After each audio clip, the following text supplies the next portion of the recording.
Muito bom dia, tá começando o Refil por aqui, eu sou o Arthur Gubert e hoje é quarta-feira, dia 24 de setembro de 2025. A partir de agora você fica cheio de assunto para começar o seu dia. E hoje a gente vai falar sobre como consertar as redes sociais, um estudo bastante amplo feito pela Universidade de Amsterdã que eu trago para vocês aqui. Tem também o telefone ideal para dar de presente aos seus filhos. A marca de brinquedos que vale mais do que a Nvidia no mercado das ações. Para fechar, tem os profissionais idosos que são pagos para não fazer nada no Japão e a ciência que precisa de menos cientistas. Tudo isso no Refil de hoje. Em até 20 minutos você se torna uma pessoa muito mais interessante. Mas antes da gente entrar, primeiro fazer o refil do meu café. Já sabe, né? Acessa o link que tá na descrição do episódio no YouTube e no Spotify.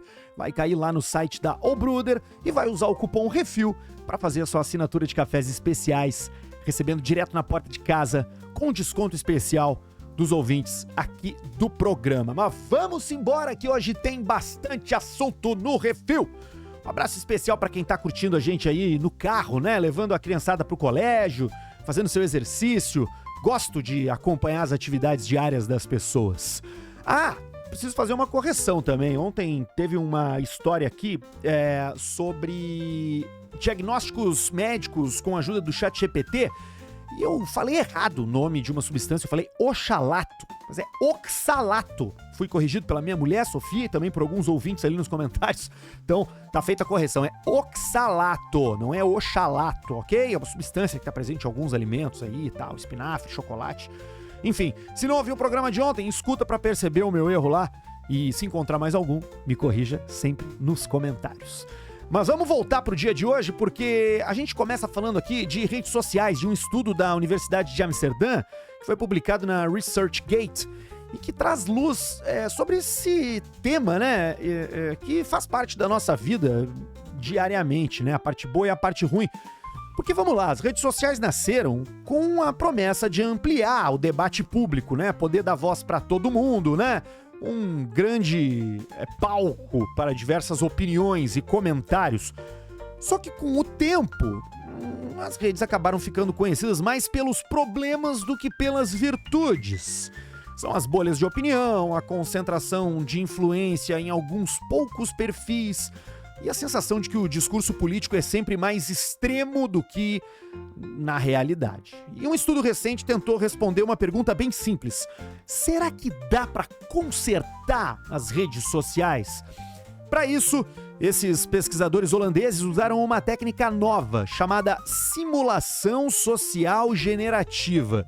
Em vez de observar plataformas reais, né, como o Instagram, o Twitter, esses pesquisadores criaram um ambiente artificial, povoado por agentes controlados por modelos de linguagem de inteligência artificial, né? Cada agente tinha uma persona, né? Ele podia postar, repostar, seguir outros. Ou seja, emulando como é o ambiente real das redes sociais. E o resultado foi assustador de tão parecido com a vida real, porque mesmo sem os algoritmos complexos que a gente conhece, esse sistema criou automaticamente 3 problemas conhecidos: as bolhas ideológicas, a concentração de visibilidade em poucos perfis e a amplificação de vozes mais radicais. Depois foram testadas 6 intervenções. Algumas funcionaram melhor do que outras. A ordem cronológica dos posts, por exemplo, reduziu a desigualdade da atenção, que é o que não acontece hoje, porque hoje os posts não são cronológicos, a gente vai recebendo coisas até bem antigas ali no meio de coisas novas ao explorar a timeline. Mas, em contrapartida a esses posts cronológicos que reduziram a desigualdade, né, reduziram a concentração de informação em alguns poucos perfis, fez com que conteúdos extremos ganhassem ainda mais destaque.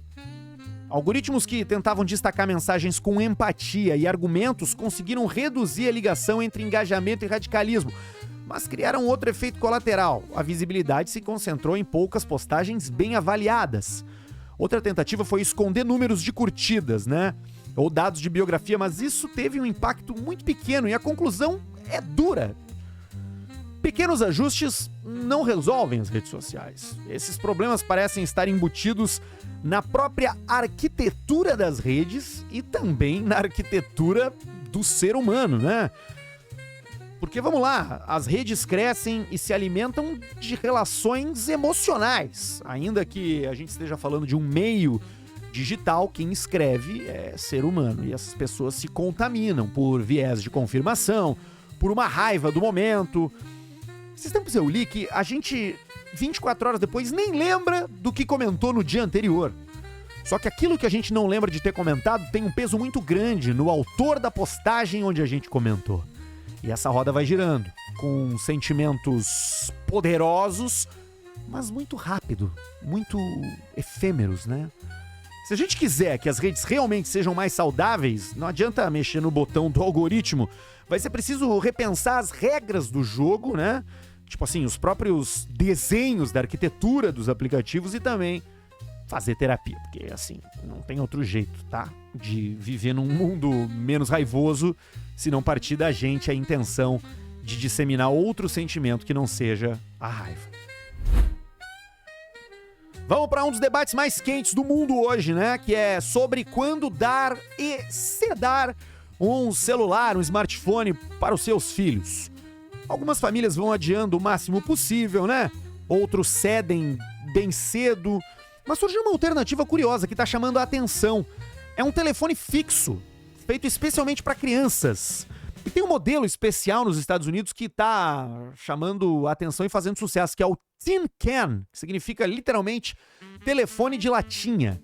A proposta é resgatar a ideia do telefone de casa, né? Só que adaptado. O aparelho tem aquele jeitão retrô, aquele fio enrolado, aquelas cores pastéis, né? O verdinho, o amarelinho, o toque clássico no aparelho.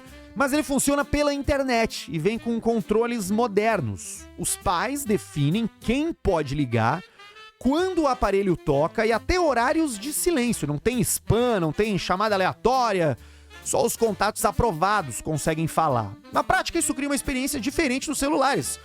Porque ele precisa ficar plugado na tomada, então a criança precisa ficar parada em algum lugar para conversar. Ou seja, você pode prestar atenção na conversa. E justamente por ser limitado, o aparelho vira ferramenta de treino para molecada. Aprender a discar, deixar recado, falar com a mãe do amigo quando ela atende primeiro. São coisas básicas que a gente passou, mas que a gurizada de hoje não sabe fazer. O aparelho custa lá fora cerca de $75 e pode ser usado só entre telefones do mesmo modelo. O Tin Can só liga pro Tin Can, né? Ou pagando uma mensalidade para esse serviço, ele até liga para números externos, que você também pode configurar, tipo a vovó, a pizzaria, os professores, né, outros coleguinhas da escola. Já existe até um movimento de famílias que compram juntas, formando pequenas redes de crianças que ligam umas para as outras. Claro que há limitações, ela por enquanto só funciona nos Estados Unidos e no Canadá, depende da energia, depende do Wi-Fi, e exige que os pais organizem essa agenda de contatos para os filhos. Mas para quem quer adiar o celular e ainda assim dar alguma autonomia de comunicação, o Tin Can pode ser um meio termo bastante razoável. Porque no fim, a aposta tá menos na tecnologia e mais no aprendizado. Falar no telefone, treinar a voz, praticar etiqueta social e de quebra dar pros filhos uma experiência que muitos pais lembram com nostalgia. O de pegar o telefone, girar o fio entre os dedos ali enquanto conversa, né? Ficar trocando uma ideia. Eu curto isso porque não sou contrário ao acesso de crianças à tecnologia. Eu só acho, e você se é um ouvinte corriqueiro desse programa, que largar uma criança sem supervisão na internet é igual deixar ela sozinha no centro de São Paulo e ir embora, né? A gente não sabe quem que vai abordar, o que ela vai conversar. Então, se você pode ter o controle dessa situação, como, por exemplo, um telefone fixo em casa que fica numa mesa, que não tem como se esconder no quarto para conversar, acho que a gente tem uma boa introdução para a molecada nas comunicações. Porque assim, como a gente ouviu aqui na primeira história, né? Não vejo saída, não vejo solução pro problema das redes sociais, pro problema da hiperconexão. Eu acho que cada vez mais a gente precisa introjetar a ideia de não usar. Perceber o quão desnecessárias elas são na maioria das vezes. Se não for para ver vídeo bonitinho, gerar uma dopamininha rápida ali, as redes sociais mais atrapalham do que ajudam. Então assim, vamos exercitar como a gente sempre viveu, quem sabe, O que vocês acham, hein?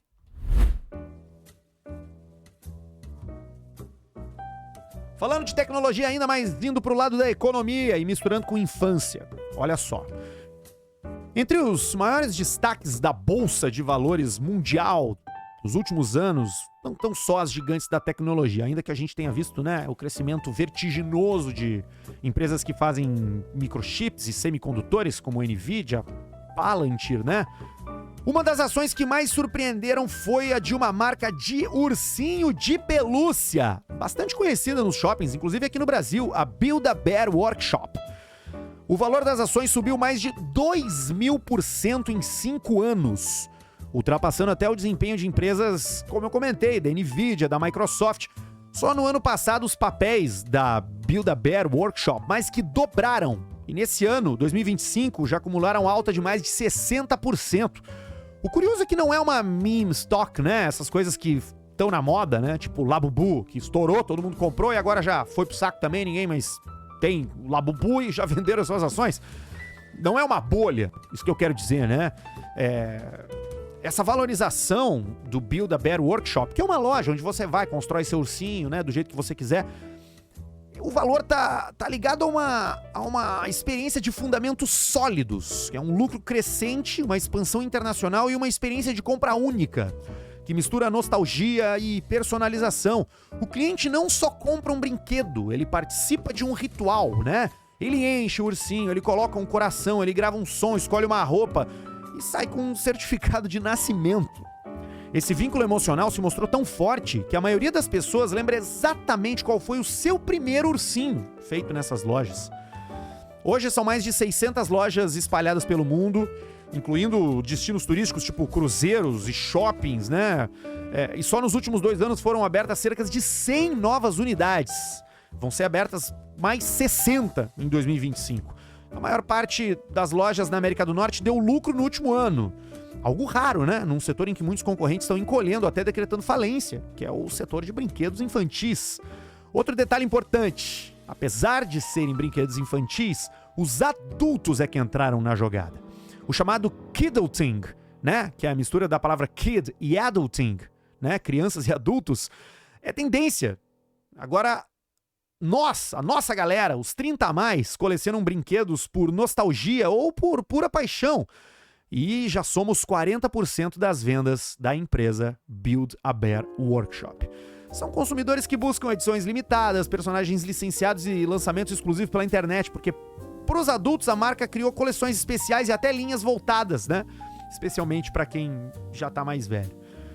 O resultado é que enquanto o varejo tradicional encolhe, a Build-A-Bear Workshop cresce em receita e lucro, ano após ano. É uma história improvável de sucesso, mostrando que em plena era digital, a nostalgia, as experiências verdadeiras, a conexão real com um produto muitas vezes tem um valor muito mais consistente do que as tendências.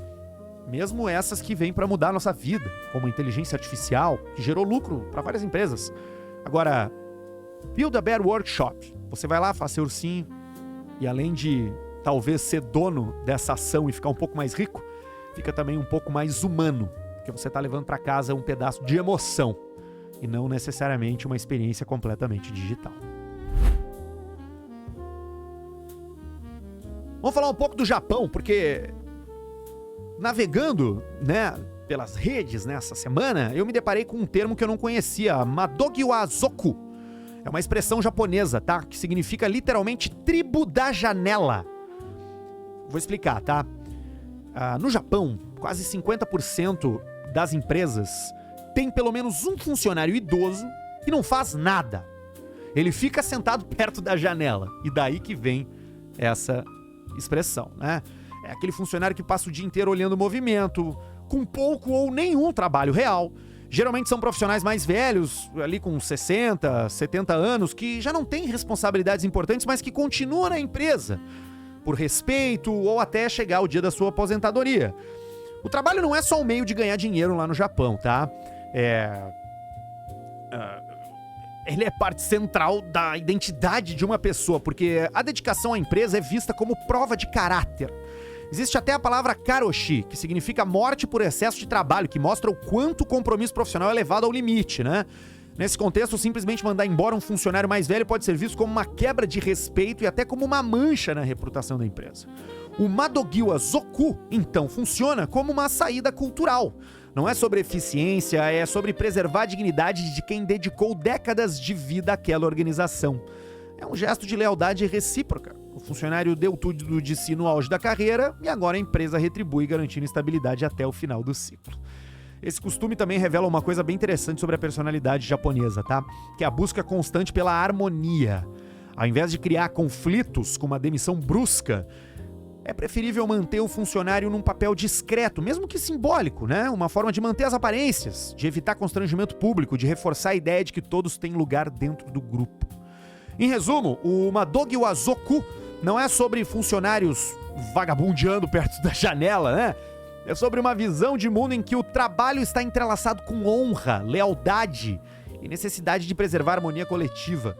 E eu acabei de decidir o que eu quero ser quando eu for idoso. Um Madogiwa Zoku. Alguém que tá ali pra ficar olhando pela janela e criticando o trabalho dos outros. Bem velho. Ah, que vontade que eu tenho de ser aposentado.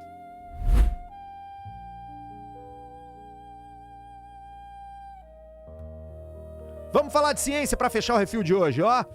O processo científico costuma ser associado a um processo de super especialistas, né? Pessoas que passam décadas mergulhadas num único campo, dominando cada detalhe da sua pesquisa, mas muitas vezes os maiores avanços da história vieram de quem estava de fora, né? Os outsiders da ciência. Teve um alfaiate que descobriu bactérias, teve um relojoeiro que resolveu o problema da longitude, teve um músico que já identificou um planeta novo e até uma atriz de Hollywood que ajudou a inventar a comunicação por Wi-Fi. Esses são os chamados outsiders da ciência. Gente que olha de outro ângulo e enxerga coisas que os cientistas raiz não veem. E o motivo é simples. Especialistas tendem a proteger as suas próprias teorias. Já esses outsiders são menos presos ao modelo e, portanto, são mais dispostos a criar novos paradigmas. E a ciência precisa dos dois, tá? De quem refina e de quem revoluciona. O problema é que o sistema acadêmico atual dificulta a vida dos de fora, dos outsiders. A maior parte dos recursos de pesquisa, das publicações e até das vagas de emprego passa pelo filtro de cientistas estabelecidos, que privilegiam as ideias dentro do consenso. Isso faz com que novas teorias tenham pouco espaço para crescer. O exemplo clássico é o do Alzheimer, né? Durante décadas, quase todo o financiamento se concentrou numa única hipótese, deixando de lado outras possibilidades promissoras. Essa rigidez também aparece nos números, porque cientistas jovens conquistam independência cada vez mais tarde. Então, assim, o resultado é um ambiente científico muito mais fechado e menos receptivo a novas ideias, por incrível que pareça. Mas quando há espaço, os outsiders brilham. Vou te dar um exemplo, tá? Einstein, antes de se tornar um ícone, era só um funcionário de escritório. E foi enquanto funcionário de escritório que ele publicou a sua teoria da relatividade, que mudou tudo, né? O Alfred Wegener, né, que não tinha nenhuma formação em geologia, foi o cara que propôs a ideia da deriva continental, da separação dos continentes, né? Aquela coisa que era tudo colado e daqui a pouco foi se separando.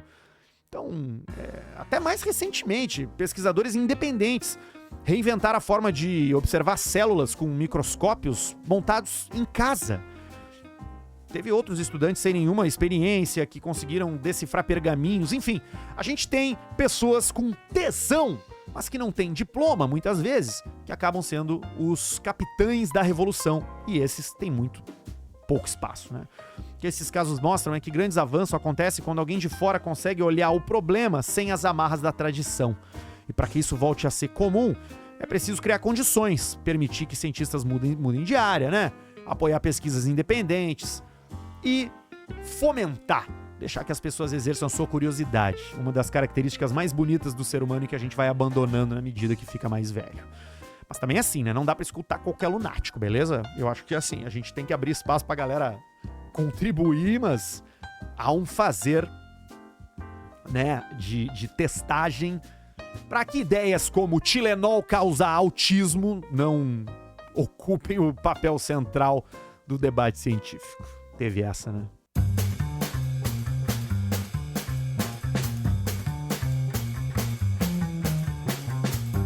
Vamos embora que o Refil terminou por hoje. Ó, de manhã a gente tá de volta, 6 da manhã, como sempre, né? Tanto no YouTube quanto no Spotify e no Apple Podcasts. Vocês pediram, a produção atendeu e agora também estamos por ali. Você pode seguir o Refil no YouTube, né? Se inscrever no canal, deixar o seu like, comentar, mandar pro amigo.